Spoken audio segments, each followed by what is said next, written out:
બપોરના 11 વાગી ગયા હતા અને આપણે વાડીએ જવાનું હતું દાદાને બપોરનું ભાત દેવા। ત્યાં રસ્તામાં આપણા દોસ્તારો મળી ગયા। એક દોસ્તારને આપણે આપણી ભેગો લઈ લીધો।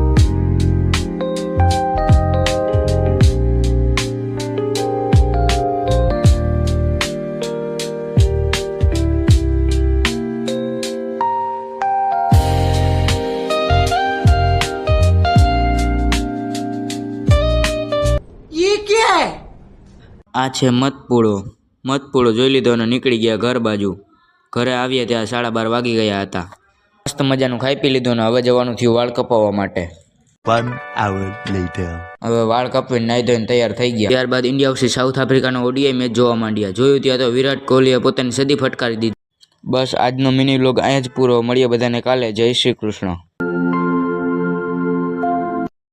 બપોરના 11 વાગી ગયા હતા અને આપણે વાડીએ જવાનું હતું દાદાને બપોરનું ભાત દેવા। ત્યાં રસ્તામાં આપણા દોસ્તારો મળી ગયા। એક દોસ્તારને આપણે આપણી ભેગો લઈ લીધો।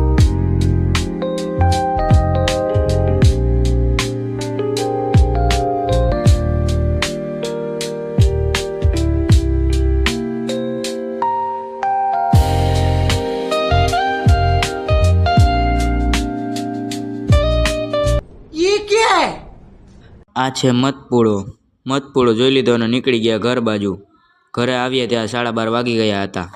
મસ્ત મજાનું ખાઈ પી લીધું ને હવે જવાનું થયું વાળ કપાવવા માટે। 1 hour later. હવે વાળ કપાવીને નાઈ ધોઈને તૈયાર થઈ ગયા। ત્યારબાદ ઇન્ડિયા vs સાઉથ આફ્રિકાનો ઓડીઆઈ મેચ જોવા માંડ્યા। જોયું ત્યાં તો વિરાટ કોહલીએ પોતાની સદી ફટકારી દીધી। બસ આજનો મિની વ્લોગ અહીંયા જ પૂરો। મળીએ બધાને કાલે। જય શ્રી કૃષ્ણ।